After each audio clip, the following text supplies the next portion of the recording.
Hey Ryan, the farewell party is today, right? Yeah, no doubt, but department head Ryan said with a dramatic pause. Everyone's going to skip it. The restaurant you booked might even go out of business. Haha. It was, in a way, my last chance. I replied coolly to Ryan, who was laughing merrily. The reservation was at the CEO's family place. What? My name is Hank, 42 years old. After graduating from an engineering college, I've been working for about 20 years. Originally a renowned company, our firm has grown into a large corporation known worldwide. It started as a small factory making screws, but now it includes apparel and financial markets, forming a major corporation with many subsidiaries. As an employee of one such subsidiary, I was recently assigned to a newly established daughter company. Although related, this company dealt in very different products. Our main company specializes in IT and information systems. So, it's common to be sent to less experienced companies to share expertise. People in this field often tend to be quirky or not great with social interactions. They prefer to immerse themselves in their work, which I totally get. I'd rather do the same. However, being sociable and outgoing, I often get sent on these assignments, leading to many acquaintances in various companies. Consequently, I've gained experience in conducting training sessions, to the point where people say, if it's an assignment, leave it to Hank.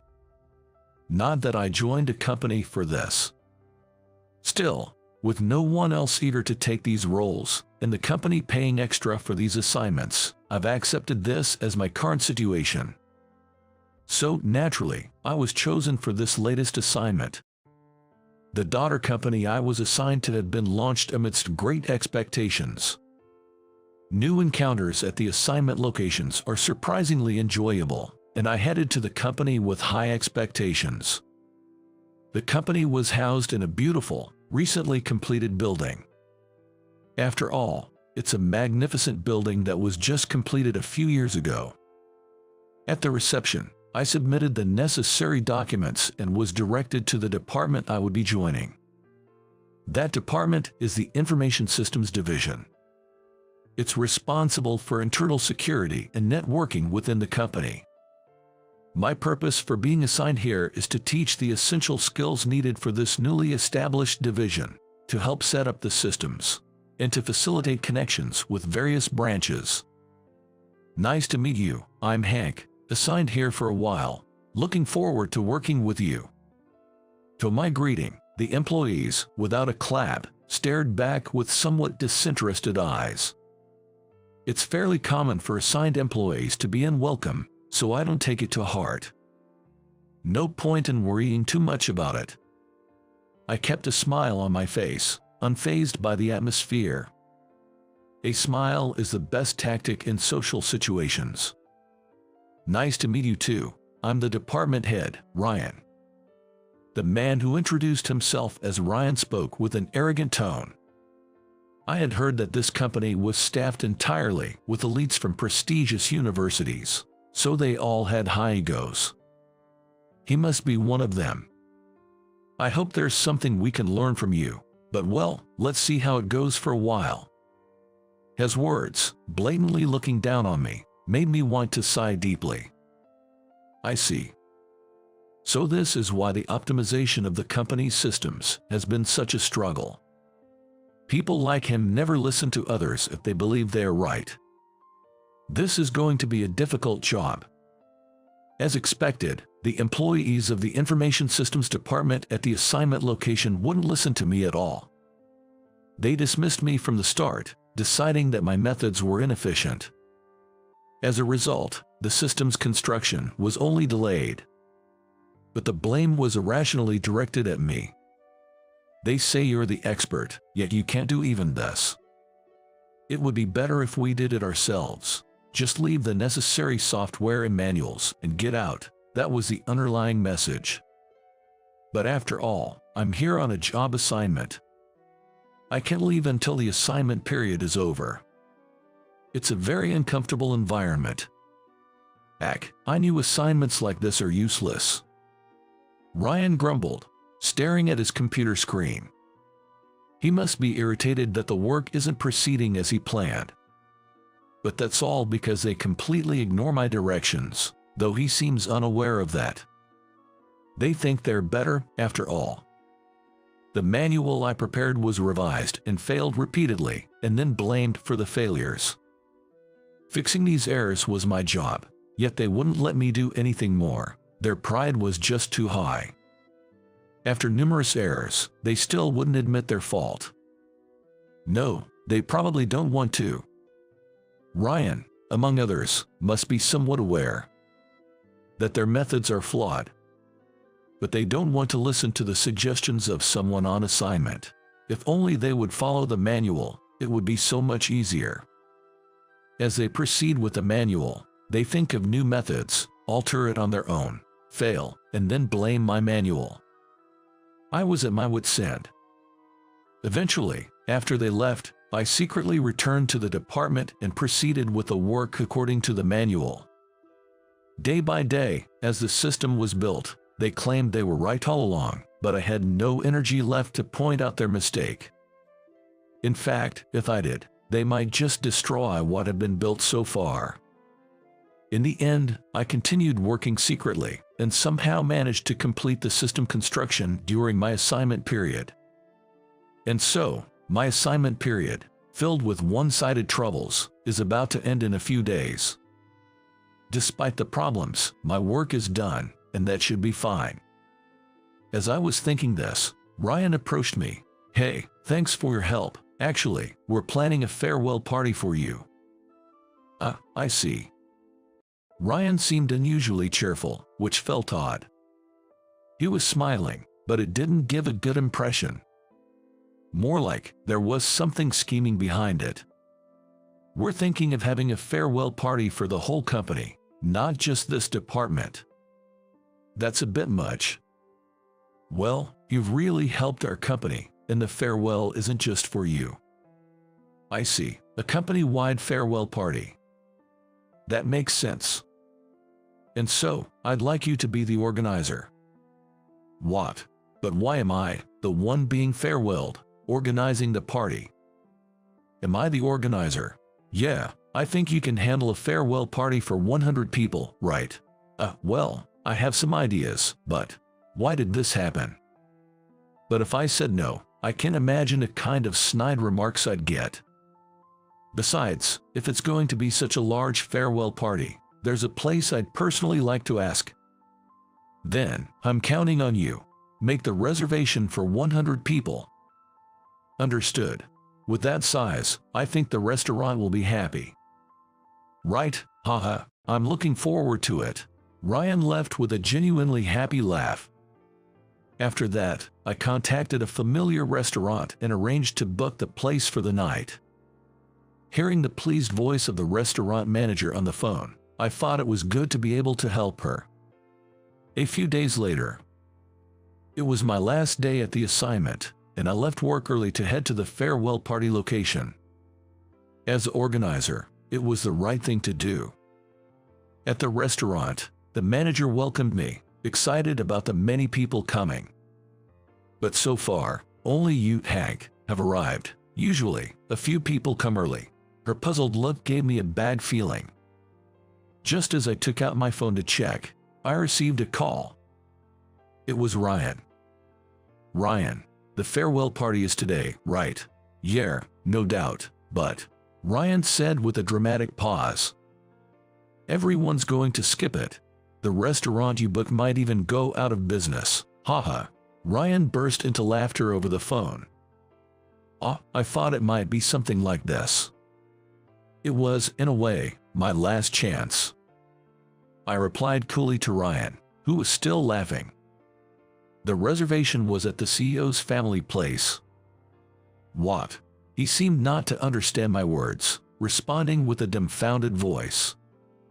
So the restaurant I booked, it's actually the family business of your company's CEO, Mr. Johnson. What? I didn't know that. Ryan's panicked words cut off as I ended the call. Oh dear, Did your bad feeling come true? The manager asked with a concerned look. Yeah, seems like it, I replied with a wry smile.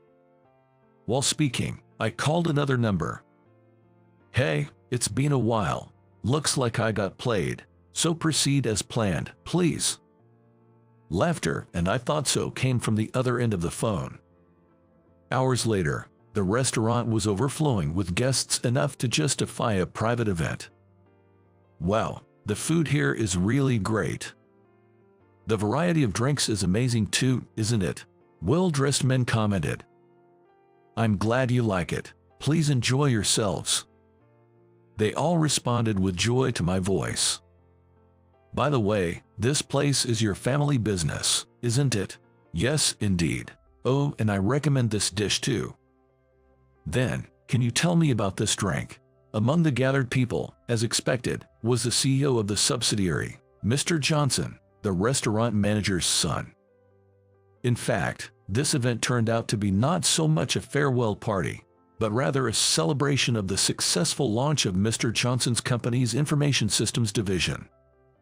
It was Mr. Johnson who I called, resulting in an impressive guest list including presidents and executives from various branches, and even top executives from the parent company. Opportunities to meet with such influential figures don't come around often. I decided to seize the moment and make my presence known. After all, having a wide network of friendly relationships is always beneficial. Wow, this is an impressive crowd. Well done, Mr. Johnson. You've really helped me out. That should be my line. It seems my department head has caused you trouble. Mr. Johnson sighed deeply. Controlling the employees is challenging. They're proud of their high education, but their performance doesn't match up. Yeah, the atmosphere of looking down on self-made employees was pretty obvious. I'm really sorry about that. I patted Mr. Johnson's shoulder, signaling not to worry. Mr. Johnson and I have known each other since we joined the company. He's my senior and helped me a lot back then. He was the one who recommended an IT-related job to me. I think it suits you, he had said, referring to the newly established subsidiary. In fact, my knowledge came in handy, and I was satisfied with the meaningful work. Our relationship continued, and we even went drinking together after I started moving from one assignment to the next. Being assigned to Mr. Johnson's subsidiary must be some kind of fate. I was looking forward to it, so it's a shame how things turned out. What happens to Ryan next is none of my concern. Today marks the end of my assignment, and I'm returning to my own company. What the heck is going on here? Just then, the door opened with a clank, and Ryan burst in. Spotting me, he stormed over, visibly angry. What did you do? Keep it down, please. We're in front of important people. What are you talking about? Huh? Ryan finally noticed the crowd gathered in the restaurant. His loud, angry voice suddenly became meek. Wait, aren't those presidents from other companies and executives from the head office? Yes, they are. It's an impressive crowd, so please don't make a scene. No, that's not the point. I thought no one would come and you were going to ruin the restaurant. As Ryan whispered frantically, someone patted his shoulder. Turning around slowly, he saw Mr. Johnson standing there with a smile. Hey there, Ryan. Welcome to my family's place. It seems you've caused quite a stir. What's going on?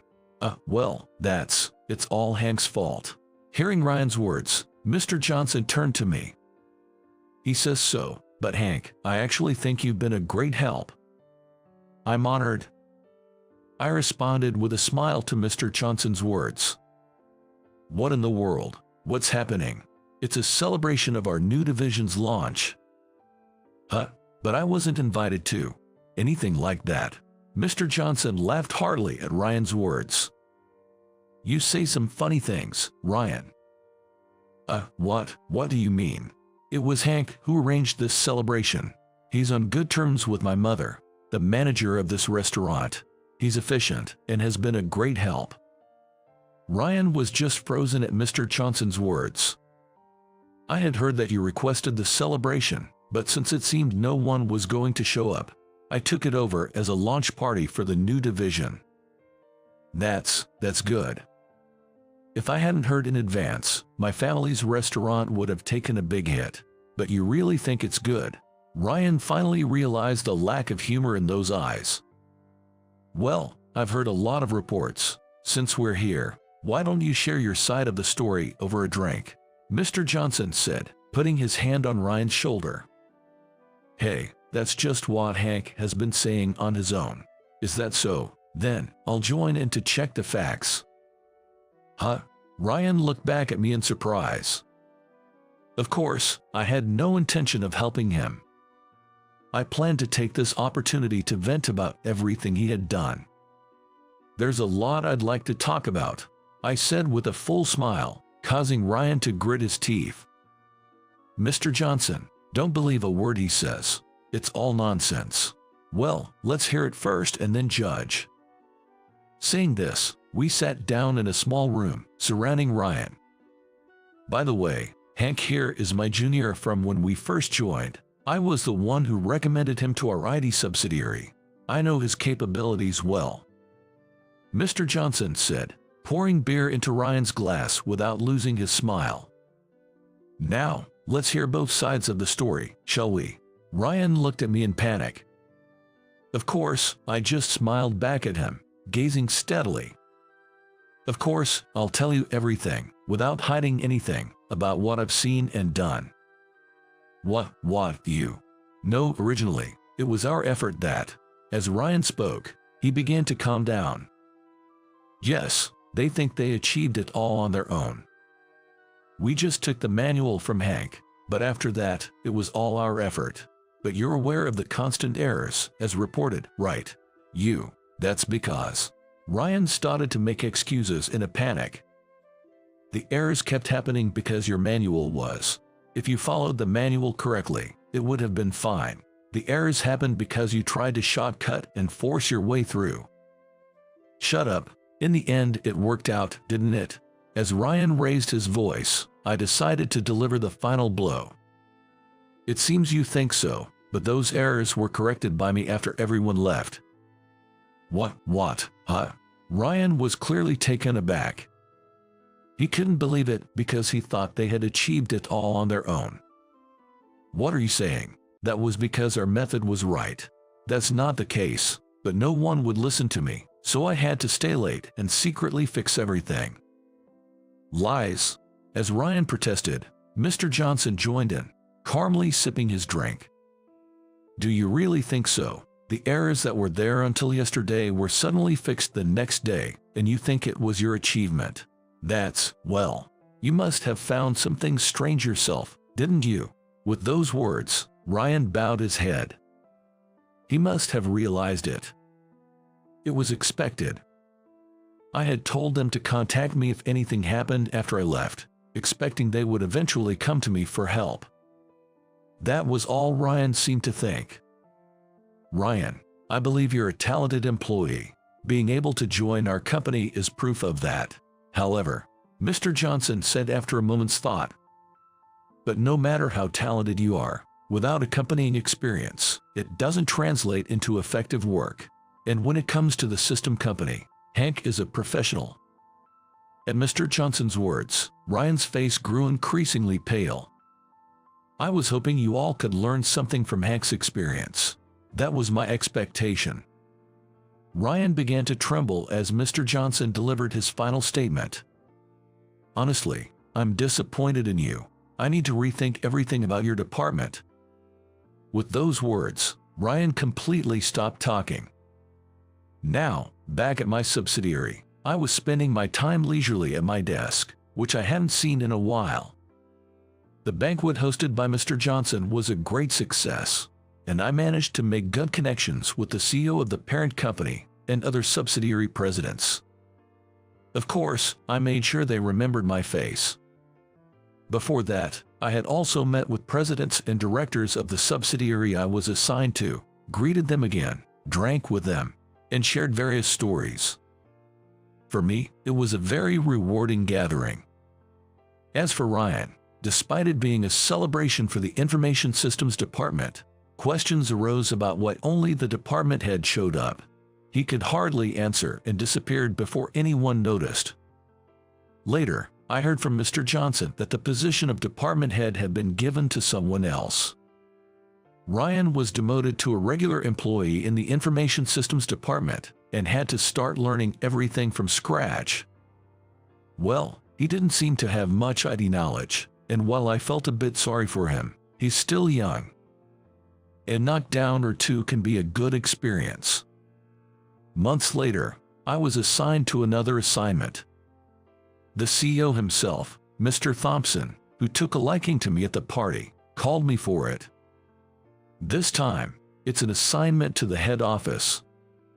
I've heard that there's new equipment there that even I'm not familiar with, so I'm excited to go and see it.